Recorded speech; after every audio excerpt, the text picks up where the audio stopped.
Alors je suis très heureux d'être avec vous cet après-midi pour pouvoir partager un petit peu ce que sont les chapelles d'adoration eucharistique, chapelles d'adoration perpétuelle si c'est possible. Donc je vais essayer de présenter ceci de manière toute simple, en 3 parties. Un petit peu qu'est-ce que c'est que cette adoration en paroisse. Ensuite, pourquoi, quels sont les fruits, les grâces pour la paroisse, pour l'Église, pour le monde, qui découlent de ces chaînes ininterrompues de prière et d'intercession devant le Saint-Sacrement. Et à la fin, comment essayer d'instituer ce type de prière continue dans sa propre paroisse. Alors, comme vous avez entendu, voilà, je suis actuellement curé à la paroisse de Sanary-sur-Mer, donc c'est dans le Var, hein, c'est à côté de Marseille, entre Marseille et Toulon.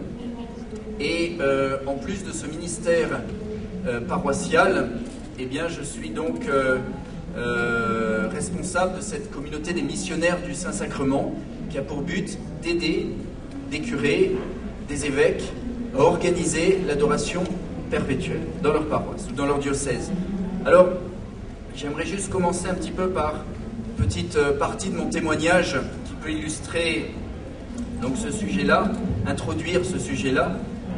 C'était lorsque j'étais justement aux États-Unis.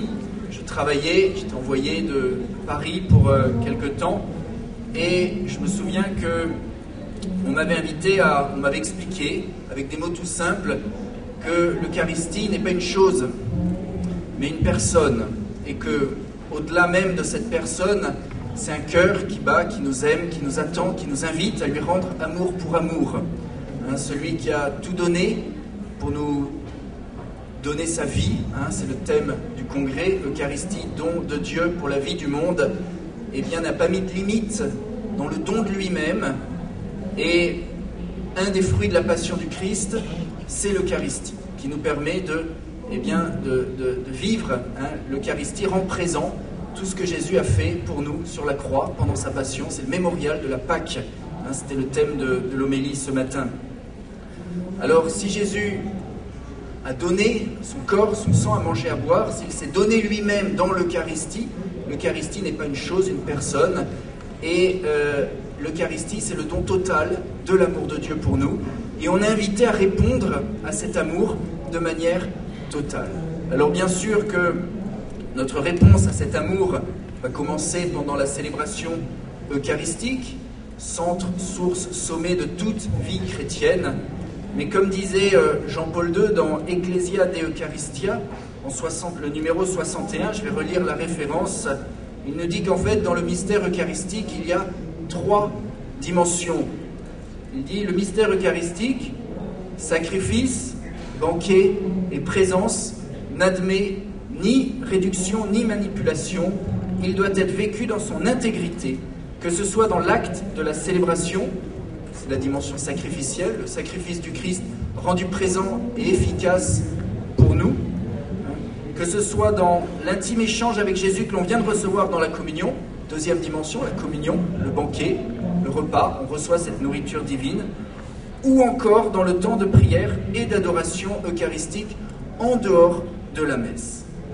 Et donc, ce mystère eucharistique, je crois que c'était une des raisons pour laquelle Jean-Paul II a voulu une nouvelle année de l'Eucharistie, en 2004, c'était pour que l'on puisse redécouvrir toute la richesse de l'Eucharistie et ne surtout pas réduire l'Eucharistie à l'une ou l'autre de ses dimensions, mais le vivre dans son intégralité. Hein, le mystère eucharistique n'admet ni réduction ni manipulation. Alors, un prêtre m'avait parlé de manière toute simple de l'Eucharistie, et je me suis dit quand même, comme entre le lieu où je vivais et mon lieu de travail à Houston, il y avait une église, je me dis, il faut quand même que je m'arrête en allant au travail ou en revenant du travail, rencontrer celui qui est présent dans l'église, notre Seigneur Jésus, hein, qui reste après la célébration eucharistique dans son sacrement et qui nous attend. Et c'est vrai que j'ai été très touché par ces lieux d'adoration. Hein, c'était un lieu où il y avait donc l'adoration perpétuelle. C'était donc à l'église Saint Michael à Houston.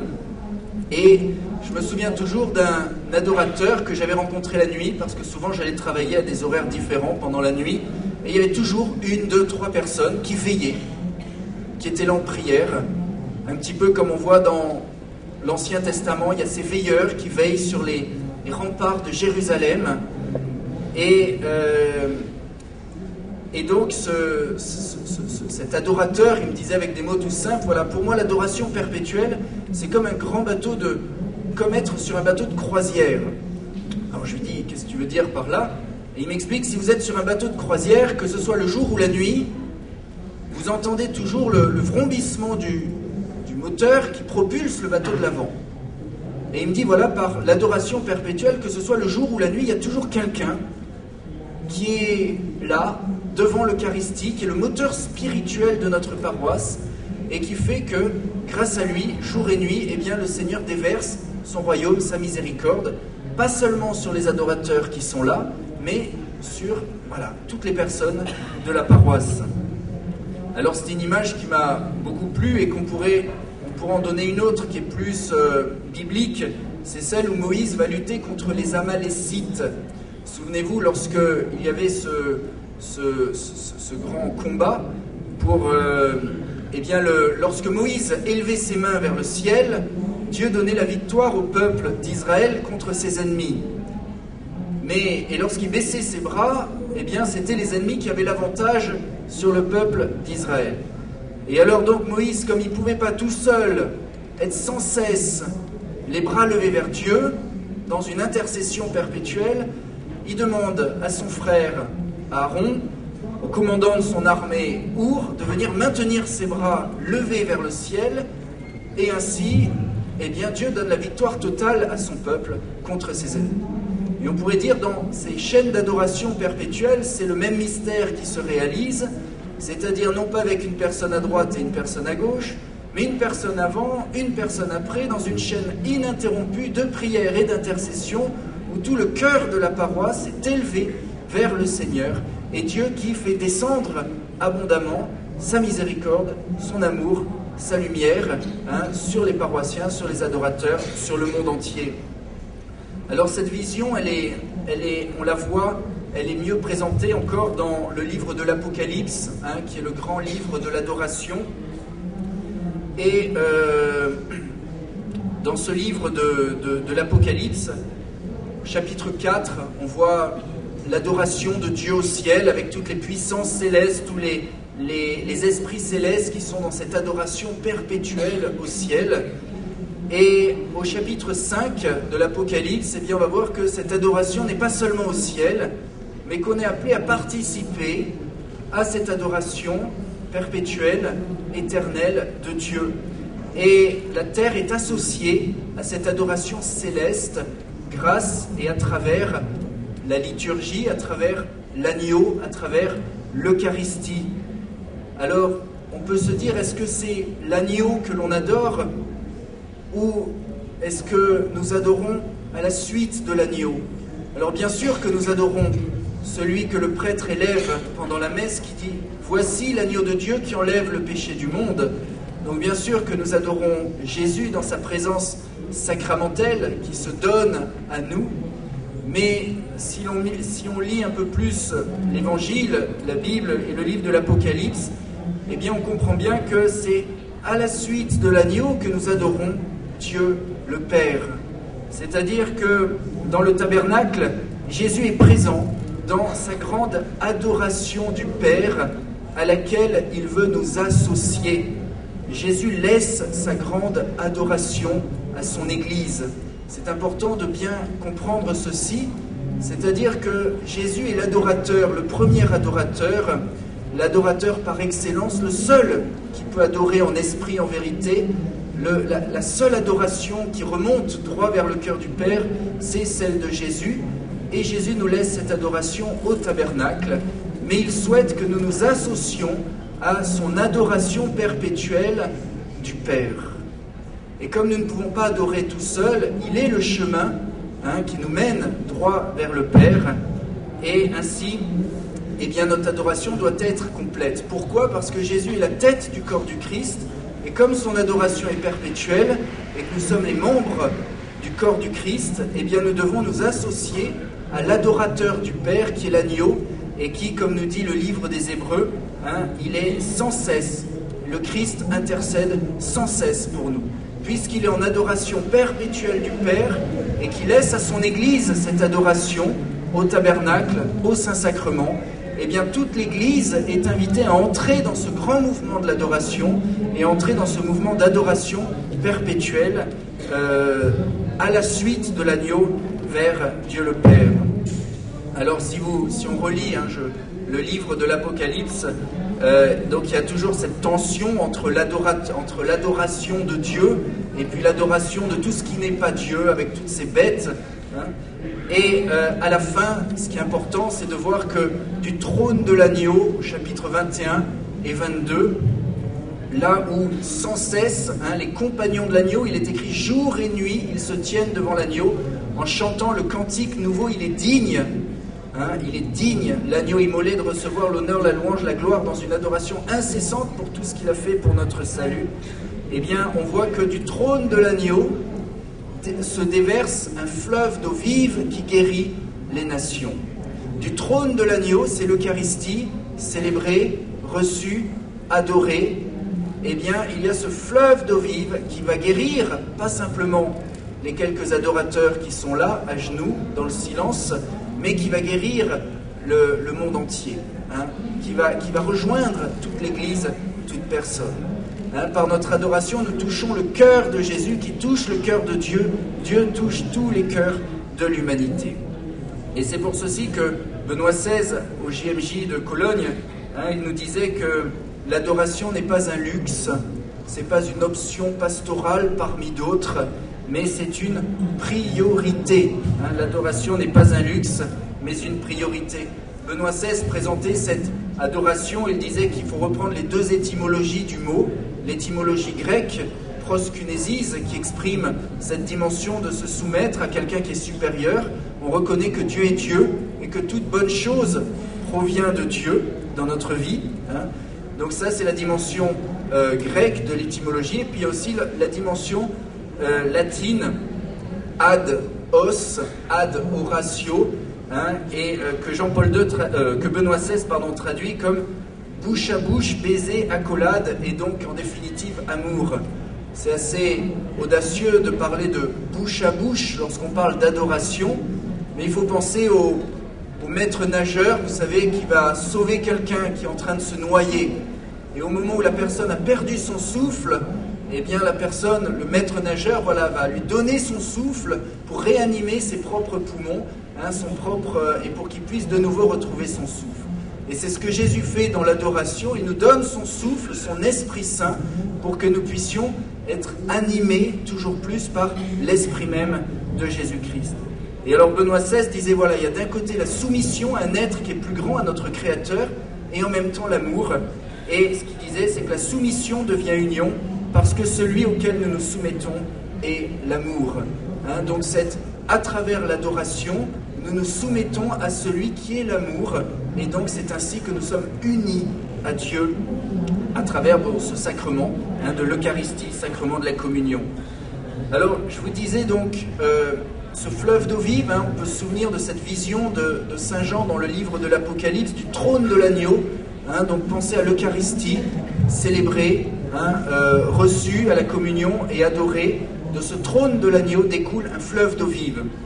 Alors j'aimerais, en deuxième partie, assez rapidement, présenter quelques fruits et grâces de ces chaînes d'adoration perpétuelle dans les paroisses.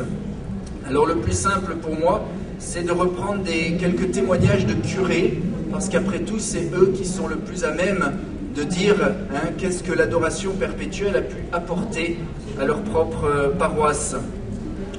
Alors c'était Jean-Paul II qui disait, l'adoration eucharistique est d'une valeur inestimable dans la vie de l'Église. Vous voyez, c'est intéressant, inestimable, on ne peut pas estimer la valeur de l'adoration, mais ce n'est pas dans ma petite vie à moi, c'est dans la vie de toute l'Église. Et c'est très important de bien voir la dimension ecclésiale de l'adoration. On ne va pas adorer son petit Jésus à soi que l'on aime bien, Bonjour Jésus, comment ça va? Moi ça va, je t'aime, tu m'aimes, etc. Mais on vient adorer au nom de l'Église, pour l'Église, en Église. Et ça change complètement.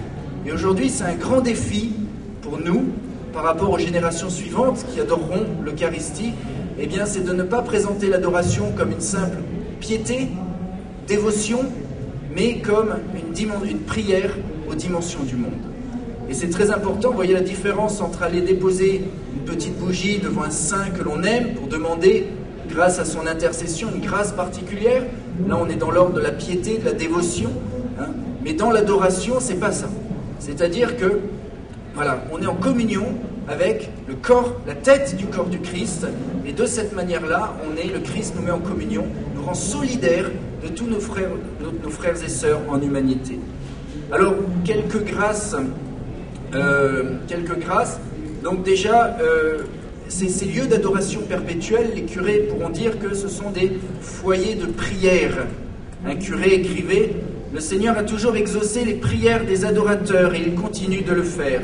La chapelle d'adoration est devenue un vrai foyer de prière depuis déjà plusieurs années. Notre communauté chrétienne est comblée.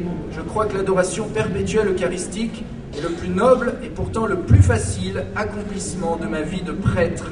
Les bienfaits sont nombreux et l'effort de ma part est minime. » Alors, c'était Jean-Paul II qui disait qu'aujourd'hui le christianisme doit se distinguer comme étant une école de prière et de ferveur spirituelle, de fidélité à la prière. Et lorsque nous allons dans une paroisse pour inviter les paroissiens à adorer le Saint-Sacrement, on les invite à choisir 1 heure chaque semaine. Et c'est important pour les adorateurs de savoir qu'ils sont gardiens du Saint-Sacrement. Ils vont faire, on appelait les gardes d'honneur au XIXe siècle. Ensuite, on a parlé de garde d'amour. C'est un petit peu la même chose devant le Seigneur. Mais c'est une manière de veiller 1 heure par semaine. Mais chacun va, à tour de rôle, accomplir ce service. Je reviendrai sur ça. C'était un mot de Jean-Paul II qui disait que l'adoration eucharistique est un service éminent pour l'Église. Comme un service, on est là pour veiller au nom de toute l'Église, au nom de tous les paroissiens, au nom des autres devant le Seigneur. Dans ma paroisse, on invite, je suis sûr que vous faites la même chose dans vos paroisses, les paroissiens aujourd'hui à annoncer Jésus-Christ. On ne peut plus attendre que les gens viennent à nous, parce qu'on voit que petit à petit nos églises se vident, et si on ne va pas vers les personnes qui ne viennent pas à nous, il va falloir fermer la maison. Et alors, toujours difficile d'annoncer sa foi, de témoigner de Jésus-Christ. Et les paroissiens disent toujours qu'au moment où ils vont essayer d'annoncer, de rendre compte de leur foi à des personnes qui ne connaissent pas le Christ, ils vont toujours s'unir à la personne qui, en ce moment, est en train d'intercéder et de prier pour toutes les personnes de la vie. Et c'est important, d'avoir de savoir que jour et nuit, il y a quelqu'un qui est là pour porter toutes les intentions de la paroisse, toutes les prières, toutes les joies, toutes les souffrances, toutes les intentions il y a une personne, qui en Église, au nom de la communauté, est là devant le Seigneur pour intercéder, pour s'unir en fait à la grande intercession de Jésus à son Père. Et en même temps, le fait de venir adorer 1 heure chaque semaine, et à la même heure, va aider les paroissiens à rentrer dans une vraie adoration en esprit et en vérité.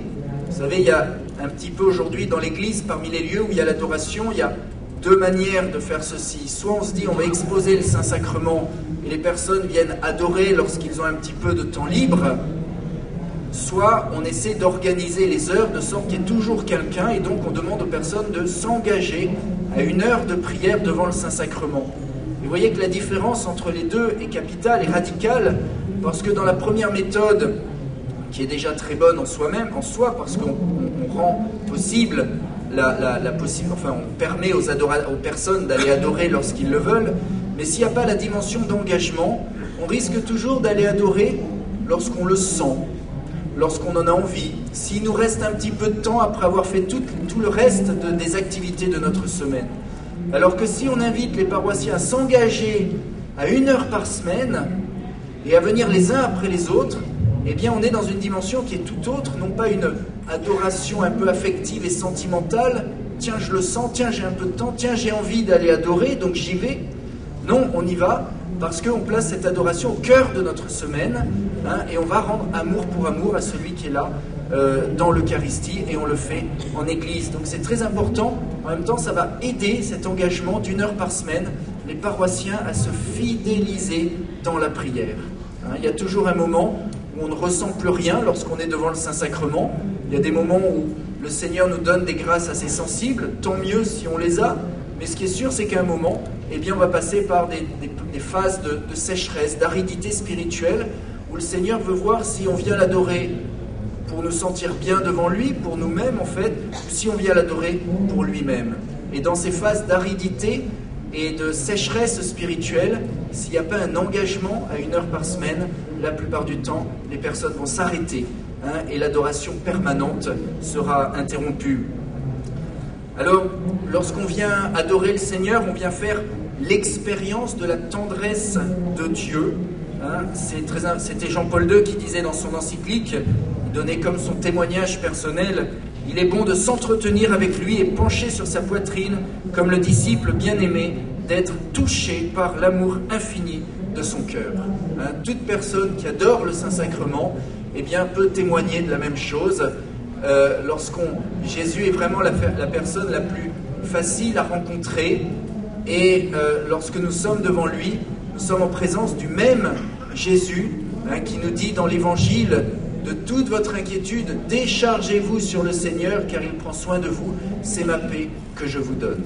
À travers l'adoration, eh bien, nous faisons l'expérience de cette douceur, de cette présence, de cet amour du Christ qui est là pour nous. Et on a besoin, eh bien, après avoir essayé d'aimer au mieux, de transmettre notre foi, on a besoin eh bien, de renouveler nos forces spirituelles à travers d'abord évidemment l'Eucharistie, la messe, mais en prolongeant cette expérience-là à travers l'adoration eucharistique. Et donc par l'adoration, eh bien, on va être renouvelé dans l'amour, renouvelé dans la charité, renouvelé dans notre mission. C'est Jésus qui dit, combien de fois, je ne sais pas si vous avez noté, combien de fois Jésus va dire « Venez à moi » dans les évangiles. Venez à moi, vous tous qui êtes fatigués, reposez-vous dans un coin désert. Venez à moi, vous tous qui avez soif, que celui qui croit boive de mon sein coulera un fleuve d'eau vive. Venez à moi, vous tous qui peinez et ployez sous le poids du fardeau, et moi je vous soulagerai. Combien de fois le Christ invite les foules à venir à lui. Et les foules venaient toucher Jésus, non pas physiquement, mais par leur foi, et à travers eh bien, cette foi en Jésus-Christ, eh bien, Jésus déversait son amour guérissant, sa force et sa paix dans les cœurs. Je fais une toute petite parenthèse à propos de Saint-Pierre Julien Aymar. C'est un peu l'apôtre de l'Eucharistie.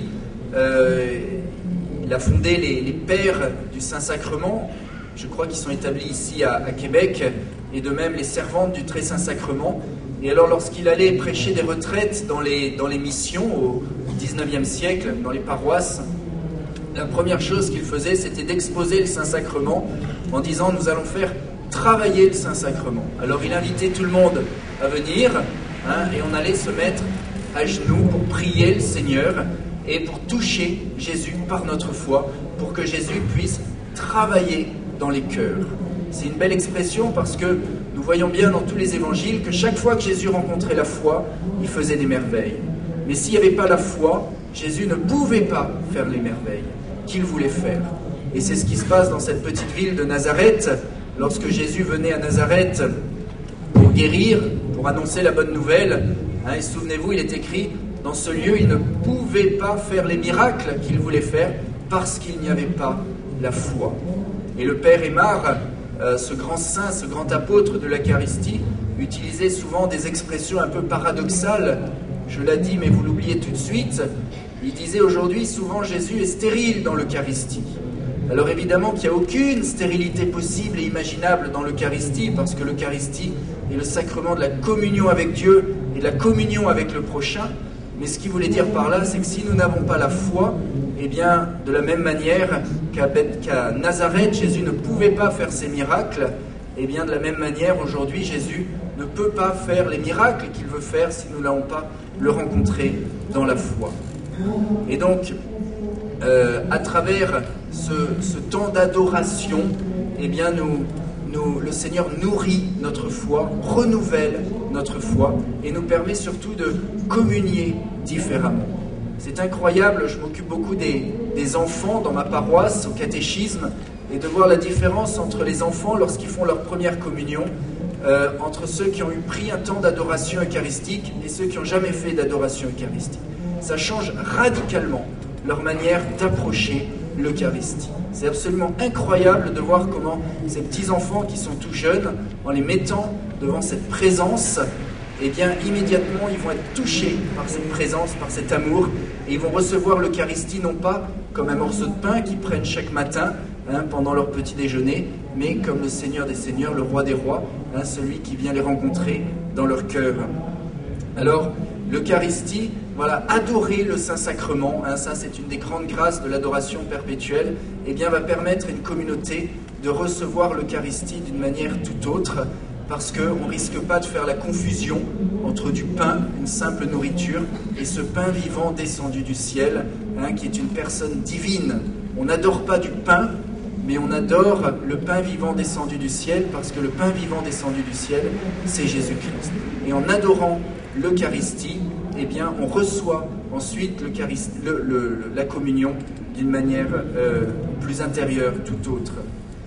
Alors, à travers une autre grâce de l'adoration en paroisse, eh bien, c'est de se laisser évangéliser. On pourrait dire se laisser guérir, se laisser toucher par cet amour. Chacun l'exprime comme il le souhaite. Mais ce qui est sûr, c'est que avant d'annoncer Jésus-Christ, avant d'annoncer cette merveille qui habite notre cœur, le Seigneur, Jésus-Christ, son esprit, son royaume, il faut se laisser évangéliser par le Seigneur.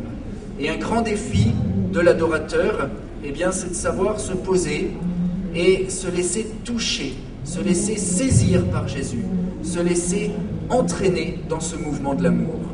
Je me souviens d'un adorateur à Sanary-sur-Mer dans ma paroisse qui adorait beaucoup la nuit. Et après 3 ans, en adorant chaque semaine, 1 heure dans la nuit, il disait, au début je croyais que l'adoration c'était beaucoup aimer le Seigneur. Et il me disait, j'ai compris que c'est pas du tout ça. J'étais un peu inquiet, je me suis dit, mais alors c'est quoi l'adoration? Il m'a dit, non, l'adoration c'est se laisser beaucoup aimer par le Seigneur.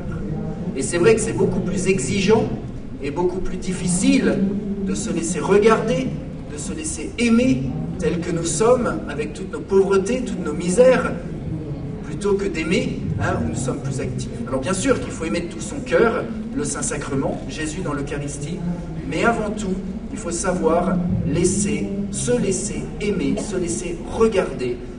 Et c'est ainsi que Jésus nous évangélise, nous transforme, nous guérit, nous touche, touche notre mémoire, touche notre intelligence, toute notre volonté, nous purifie, nous libère, nous guérit. C'est lui le bon berger, le bon pasteur, mais il faut savoir, voilà, se mettre devant lui en disant, Seigneur, voilà, parle, ton serviteur écoute, je suis là pour toi, maintenant c'est toi qui peux faire, c'est toi qui peux me transformer, et c'est le Seigneur ensuite qui nous envoie. Alors je continue encore 2 ou 3 grâces, et puis ensuite on verra un petit peu le comment le mettre en place de manière pratique et concrète. Vous savez qu'un des cardinaux qui va se rendre donc pendant ce congrès, cardinal Umesh, qui est le préfet de la congrégation pour les prêtres, a écrit un document assez extraordinaire le 8 décembre 2007, et un document pour la sanctification des prêtres du monde entier.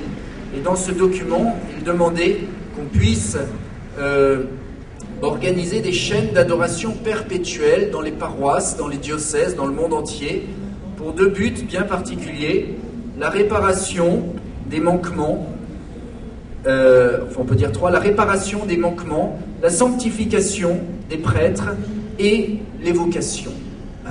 Pour réparer les fautes, pour sanctifier les prêtres, et pour des nouvelles vocations religieuses ou sacerdotales, Il invite les paroisses, les diocèses à organiser ces chaînes d'adoration perpétuelle.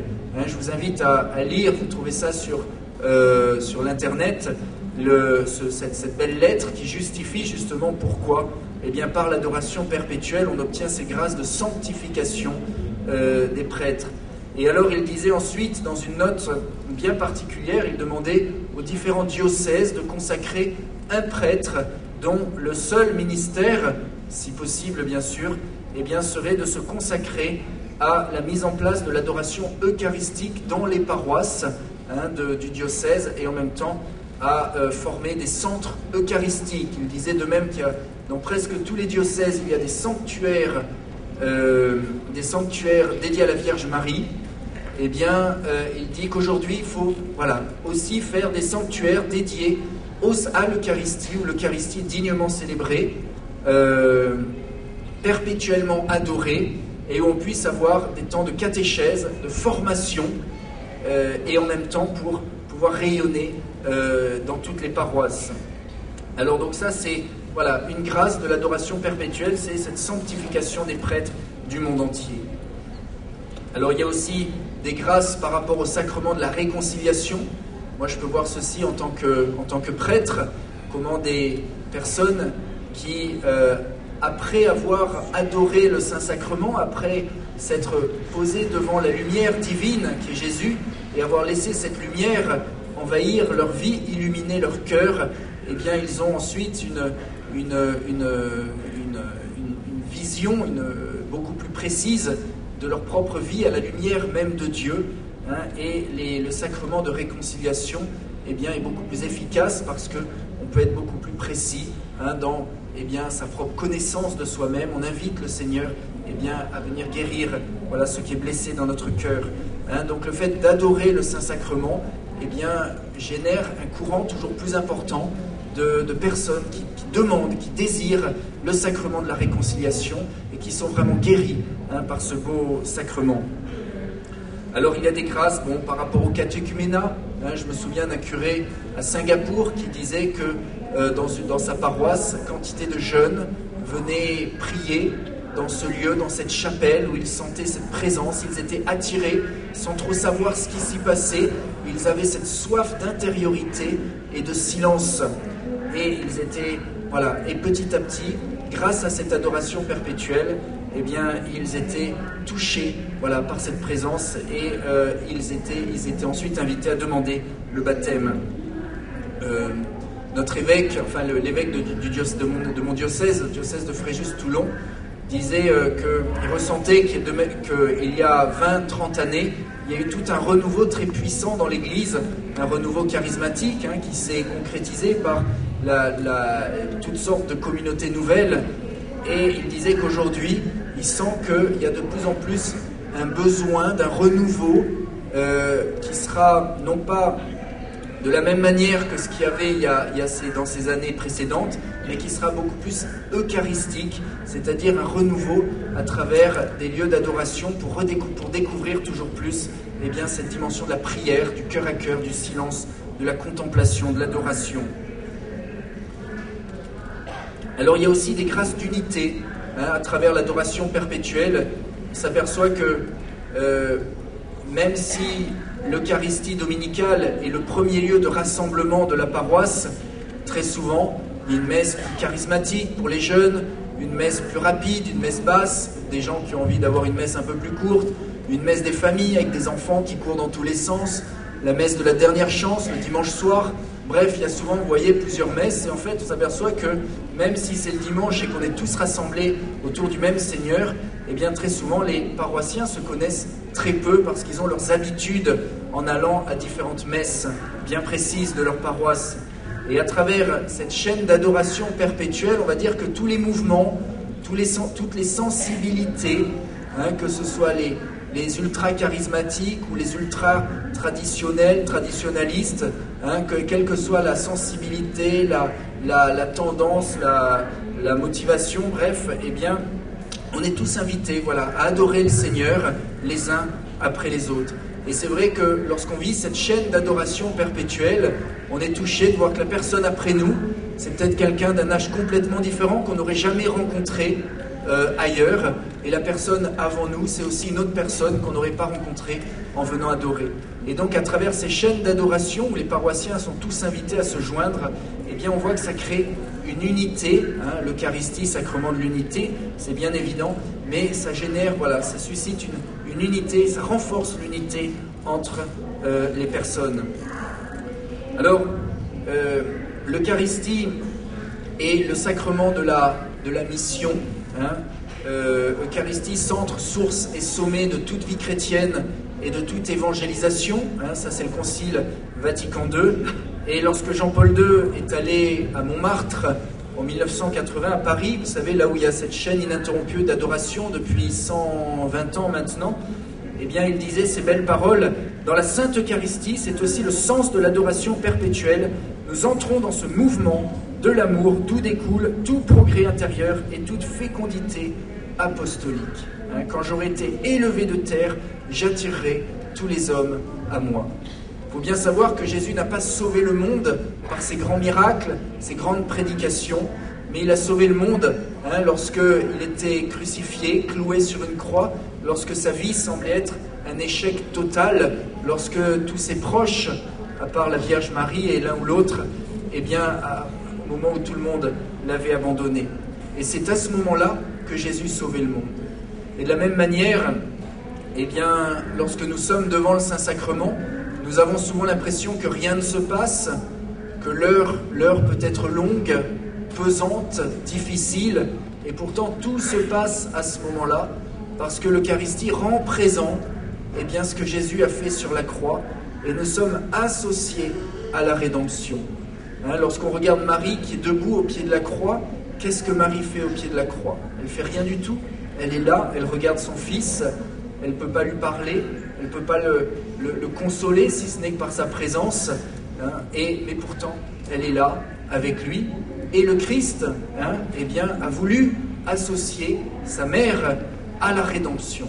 Non pas que c'était nécessaire, parce que ce que Jésus a fait suffit pour sauver le monde, mais il a voulu associer la Vierge Marie. Et de la même manière, lorsque nous sommes présents devant le Saint-Sacrement, eh bien, nous sommes comme la Vierge Marie, au pied de la croix, et Jésus nous associe à sa propre rédemption. À travers notre prière, eh bien, Jésus fait descendre, rend efficace dans notre monde, dans notre ville, dans nos familles, dans nos paroisses, toutes les grâces de sa rédemption. Donc ça, il y a ce mouvement de fécondité qui découle de la paroisse. On ne peut pas dire que l'adoration eucharistique perpétuelle serait comme un mouvement de plus, une option pastorale parmi d'autres, mais c'est le centre, la source, le sommet, au même titre de l'Eucharistie, eh bien, qui rend tous les mouvements, toutes les activités apostoliques, missionnaires, caritatives, sociales de la paroisse, qui les rendent efficaces, fécondes, grâce à cette communion avec le Christ. Voilà, c'est Jésus qui dit en Jean 15,5 « Je suis la vigne, vous êtes les sarments, si vous demeurez en moi et moi en vous, vous porterez beaucoup de fruits, mais hors de moi, vous ne pouvez rien faire. » Si on n'est pas unis au Christ, quelles que soient nos activités, notre travail, eh bien ça ne porte pas de fruits. Mais si on est unis au Christ, à travers le sacrement de l'Eucharistie, sacrement de la communion avec Dieu, eh bien dans ce cas-là, toutes nos activités, quelles qu'elles soient, portent un fruit spirituel pour l'édification du royaume de Dieu. Et donc, ceci, voilà, j'ai plusieurs témoignages, j'avance parce qu'il me reste 12 minutes, c'est ça? Bon, 12 minutes, ok. Alors, donc, on pourrait dire, voilà, que l'adoration perpétuelle vraiment renouvelle la mission dans les paroisses. Il y a cette belle phrase aussi de Sainte Faustine, je la cite juste, qui disait, voilà, l'humanité ne trouvera pas la paix tant qu'elle ne se tournera pas avec confiance vers ma miséricorde. L'humanité ne trouvera pas la paix tant qu'elle ne se tourne pas avec confiance vers ma miséricorde.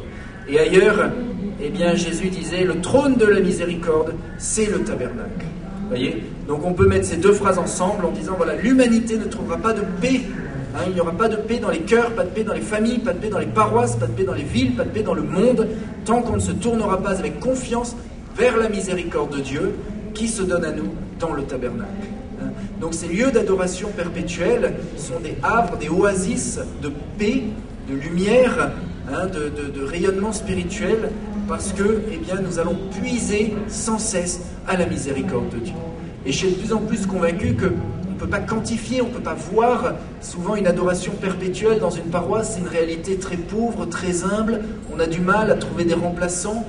Mais à travers cette pauvreté des adorateurs qui sont là, mais qui veulent rester fidèles à cet engagement dans l'amour, à cette réponse à l'invitation du Christ qui nous dit « J'ai soif » sur la croix, et bien à travers tout ce mouvement d'amour et d'intercession de l'adoration perpétuelle, le Christ fait descendre puissamment sa paix. Au ciel, on verra eh bien, tout ce que notre prière, tout ce que notre charité a pu faire pour le royaume de Dieu, tout ce que ça a pu éviter aussi comme drame supplémentaire pour notre monde.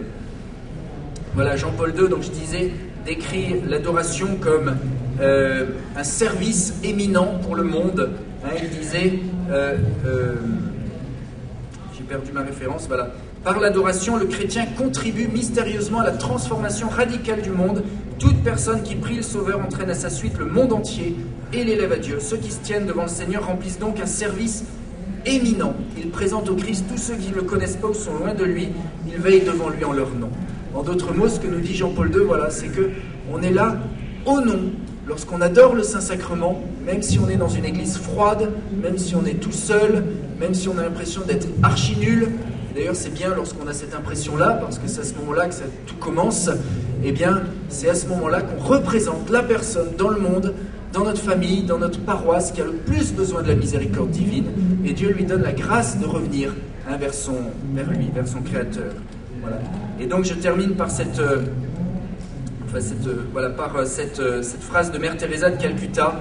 On a eu un magnifique enseignement de Jean Vanier ce matin qui montrait bien ce lien entre Eucharistie et charité. Voilà, Mère Teresa de Calcutta qui disait, voilà, l'heure sainte devant l'Eucharistie doit nous mener vers l'heure sainte avec le pauvre. Mère Teresa disait, chaque jour nous exposons le Saint-Sacrement et nous nous sommes aperçus d'un changement dans notre vie. Nous avons ressenti un amour plus profond pour le Christ à travers le masque affligeant des pauvres. Nous avons pu mieux nous connaître, mieux connaître le pauvre comme témoignage concret de Dieu. Depuis que nous avons commencé cette adoration du Saint-Sacrement, nous n'avons pas diminué notre travail. Nous y consacrons autant de temps qu'auparavant, mais avec plus de compréhension. Les gens nous acceptent mieux, ils ont faim de Dieu, ils n'ont plus besoin de nous, mais de Jésus. Voilà, donc, Eucharistie, voilà, nous les envoie dans la mission et bien sûr, nous transforme intérieurement pour qu'on puisse aimer l'autre, pas simplement avec notre propre force, mais avec la force que l'on vient puiser dans le sacrement de l'Eucharistie. Voilà, dans les quelques minutes qui me restent, donc c'est davantage maintenant comment l'organiser en pratique. Alors je ne vais pas trop développer parce qu'ensuite c'est des questions techniques et vous avez pour ceci, on vous laissera des petits dépliants si vous voulez mieux savoir déjà qui on est et comment mettre en place l'adoration dans une paroisse. Vous avez sur ce petit dépliant l'adresse d'un site qui répond à toutes les questions. Voilà, comment mettre en place l'adoration, etc. Alors, ce qui est sûr, c'est que cette phrase de saint Paul aux Romains est essentielle. La foi naît de la prédication. Comment croire sans d'abord entendre? Comment entendre sans prédicateur? C'est-à-dire que si on ne prêche pas la présence réelle de Jésus au Saint-Sacrement, il ne faut pas s'étonner qu'il n'y ait pas plus de monde qui vienne adorer le Saint-Sacrement. Ceci est vrai pour l'adoration, ceci est vrai pour tous les mystères de notre foi chrétienne. Alors, on fait un constat, souvent on remarque que très souvent, le premier vendredi du mois, dans beaucoup de paroisses, il y a 1 ou 2 heures d'adoration, et donc on s'aperçoit qu'il y a 2 ou 3 personnes qui viennent adorer, et alors on se dit, mais comment faire? On a 3 personnes qui viennent adorer 1 fois par mois, comment faire pour avoir l'adoration perpétuelle? Et moi j'ai envie de dire, quand un prêtre me dit, voilà, j'ai qu'1 ou 2 adorateurs 1 fois par mois, et donc c'est impossible d'organiser jour et nuit, je dis, ben justement, si vous choisissez 1 heure dans la semaine et que vous avez 1 ou 2 adorateurs devant le Saint-Sacrement, eh bien certainement que eh bien pour moi c'est la preuve que ça peut marcher, qu'on peut justement lancer quelque chose, parce que vous comprenez, plus on réduit le nombre d'heures où le Saint-Sacrement est exposé, plus on réduit le nombre de personnes qui peuvent venir adorer le Saint-Sacrement. Et à l'inverse, plus vous augmentez le nombre d'heures où où le Saint-Sacrement est exposé, plus vous augmentez les opportunités pour les paroissiens de venir adorer le Saint-Sacrement. Hein, c'est une question de bon sens, c'est une question toute simple. C'est pour ça que ici, en Amérique du Nord, on voit les magasins qui sont ouverts 24 heures sur 24. Plus il y a d'heures où c'est ouvert, plus il y a des gens qui viennent dans les magasins. Hein, voilà. Et avec le Saint-Sacrement, ça c'est un principe naturel, hein, je veux dire. Et donc voilà, si on vous dit il faut adorer le vendredi de 8 à 9, vous allez me dire c'est bien gentil, mais 8 à 9 je travaille. Ou 8 à 9, il faut que j'amène les enfants à l'école. Ou 8 à 9, il faut que je fasse je sais pas quoi. Mais si je vous dis vous pouvez trouver l'heure qui vous convient le mieux, que ce soit le jour ou la nuit, eh bien là, à moins, normalement, tout le monde peut trouver une heure pour la passer devant le Saint-Sacrement. Et alors ce qu'on fait, lorsqu'on est invité par un prêtre pour organiser l'adoration perpétuelle dans une paroisse, on vient et on prêche à toutes les messes d'un week-end sur la valeur de l'adoration, les grâces, qu'est-ce que c'est, et ensuite on invite, selon cette parole de Jésus, qui au Jardin des Oliviers avait dit « Ne pouvez-vous pas veiller une heure avec moi ?» Hein, Jésus donne son corps et son sang à manger et à boire, jeudi saint, et juste après, il les invite à veiller avec lui. On peut voir ici un des liens entre la messe et l'adoration. Et donc, on s'aperçoit que lorsqu'on fait une bonne invitation dans ce sens-là, eh bien, généralement, un tiers, un quart, un cinquième, ça dépend des paroisses, des lieux, mais une bonne partie des personnes vont répondre à cette invitation de passer une heure par semaine. Voilà. Et alors, dans une semaine, il y a 168 heures. Alors, c'est vrai que ça paraît beaucoup, mais je vous promets que la plupart du temps, eh bien, si on fait une bonne annonce et qu'on explique la valeur de l'adoration, eh bien, beaucoup plus de personnes qu'on peut le croire viendront s'engager à une heure par semaine. Et beaucoup de personnes vont dire « mais la nuit, c'est impossible ». La première heure d'adoration que Jésus demande, c'était au milieu de la nuit. Pour Saint Pierre, c'était fatigant, c'était difficile. Hein, pourtant, c'est là que le Christ l'a appelé. Et on est surpris aussi de voir que beaucoup de personnes sont prêtes à venir la nuit, mais ils ne peuvent pas parce qu'on ne leur propose pas. Il y en a qui ne dorment pas beaucoup la nuit aussi, hein, donc ils peuvent venir la nuit, mais on est toujours surpris. Voilà. Moi, l'expérience montre que chaque fois qu'on va prêcher dans une paroisse pour mettre en place l'adoration perpétuelle, vous avez autant de personnes qui répondent pour les heures du matin, pour les heures de l'après-midi, pour les heures du soir et pour les heures de la nuit. Mais souvent, on raisonne à l'inverse, c'est-à-dire on se dit on va commencer tout petit. On va commencer par faire une journée d'adoration ou une demi-journée d'adoration. Et quand on aura fait ça, on fera 2, 3, 4. Donc en fait, on va limiter un petit peu, j'ai envie de dire l'Esprit Saint ou ce que les personnes, les réponses des personnes à ce qu'on pense qu'ils vont faire, et ensuite on a très peu et ça n'augmente pas. Mais nous, ce qu'on préfère faire lorsqu'on vient dans une paroisse pour organiser l'adoration, eh bien c'est tout simplement de dire voilà, on invite les paroissiens qui sont là à choisir l'heure qui leur convienne le mieux, mais pas de limite, le jour, la nuit, et en fonction des réponses, les gens sont invités. On leur distribue une petite invitation à la fin de l'homélie. Donc ceux qui sont touchés, qui ont envie de participer à cette chaîne d'intercession et de prière, mettent leur nom, téléphone. Et en fonction des réponses, eh bien on va voir si on organise 2 jours de nuit, 3 jours 3 nuits, 4 jours 4 nuits ou 7 jours 7 nuits. Hein. Mais souvent on est surpris de voir qu'on manque un peu de foi et qu'on veut faire les choses trop petits en attendant que ça grandisse tout seul, alors qu'il faut simplement proposer largement. Et en fonction des réponses, eh bien on s'organise et on avance. Voilà. Voilà, donc je termine là. C'est juste pour présenter, voilà, on est actuellement une petite équipe de missionnaires du Saint-Sacrement. On vous disait, c'est une association cléricale, bon c'est le terme canonique. En fait, on est à plusieurs prêtres, religieux, religieuses, laïcs, qui allons dans différents lieux du monde pour organiser donc ces chaînes d'adoration permanentes en fonction de la possibilité. Maintenant, très souvent, on est invité dans le rural. Bien sûr que dans une paroisse du rural, avec plusieurs clochers, on ne va pas arriver, ça dépend, peut-être dans certains lieux c'est possible, mais très souvent on organise vous savez, s'il y a 4 ou 5 clochers sur une paroisse, eh bien chaque clocher va organiser 24 heures d'adoration, de sorte que lorsqu'on arrête dans un endroit, on commence dans un autre endroit, et de cette manière-là, l'adoration est perpétuelle, non pas sur un clocher, mais sur 3 ou 4 clochers, et ça fait qu'on a cette grâce d'avoir toujours quelqu'un qui est là pour porter et pour intercéder. Alors on est plusieurs donc à développer l'adoration. Actuellement sur la France, à peu près tous les week-ends, il y a une équipe qui part dans une paroisse différente pour organiser l'adoration ou pour faire souvent ce qu'on appelle des piqûres de rappel. Au bout de 2 ou 3 ans, lorsqu'on a lancé l'adoration dans un lieu, c'est bon de revenir pour reformer l'équipe. Mais voilà, ce qui est important, c'est l'organisation. Il faut bien l'organiser. J'ai pas envie de trop développer comment on organise ces lieux d'adoration perpétuelle parce que c'est plus pratique, plus technique. Mais savoir que si l'adoration perpétuelle marche, c'est parce que on fait participer les laïcs qui vont s'occuper de mettre en place une petite structure toute simple pour aider les adorateurs à permuter, à se faire remplacer lorsqu'ils doivent partir en vacances, mais pour être sûr que le Saint-Sacrement ne reste jamais seul. Voilà. Alors, si vous voulez, il y a un petit temps de questions, là je sais, 10 minutes, vous pourrez prendre ce dépliant voilà, pour avoir plus d'informations. Vous pourrez aussi voir Jean-Marc Lopez, qui est ici, laïque, journaliste, mais qui lui a ouvert une 50aine de chapelles d'adoration perpétuelle au Moyen-Orient, Liban, Syrie et Irak. Il y a des témoignages magnifiques, donc si vous êtes intéressé pour savoir qu'est-ce qui s'est passé là-bas et comment nos frères chrétiens d'Orient adorent le Saint-Sacrement, allez le voir.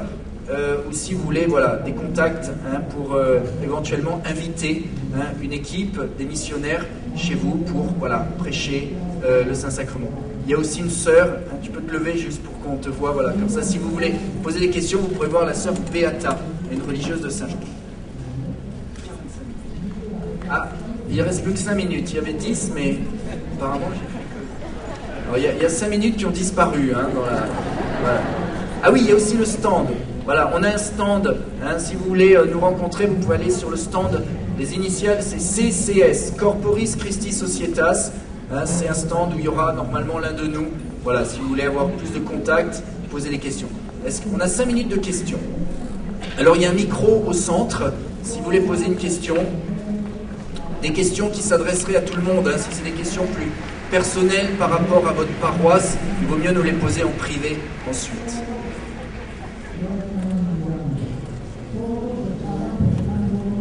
Oui, ou alors vous dites très fort et je répéterai.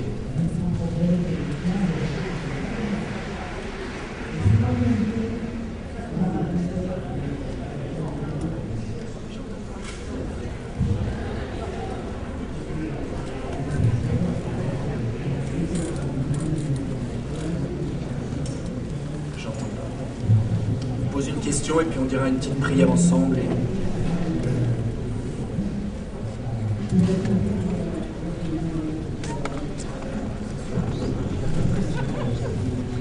C'était au sujet du message de Fatima concernant l'apparition des anges en 1916. Là, il y a eu 2 apparitions spéciales concernant l'Eucharistie.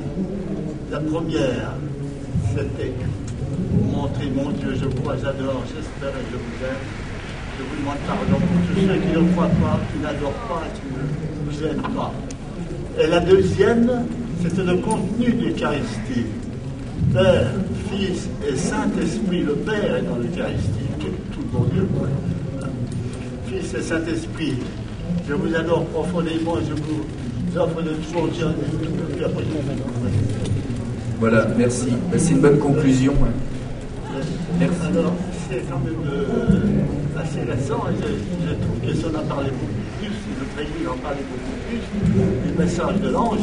Il y a 2 apparitions sur l'Eucharistie, et la troisième, c'est-à-dire, il a mis dans ton cœur la souffrance et la prière. Quand les anges s'adressent à des enfants, que faites-vous là, les enfants? Priez, faites des sacrifices. C'est le message de Fatima, donc je vous renvoie à ce très beau message, voilà, qui est reconnu par l'Église, et qui est très eucharistique. Voilà, alors peut-être tous ensemble nous pourrons dire un Notre Père.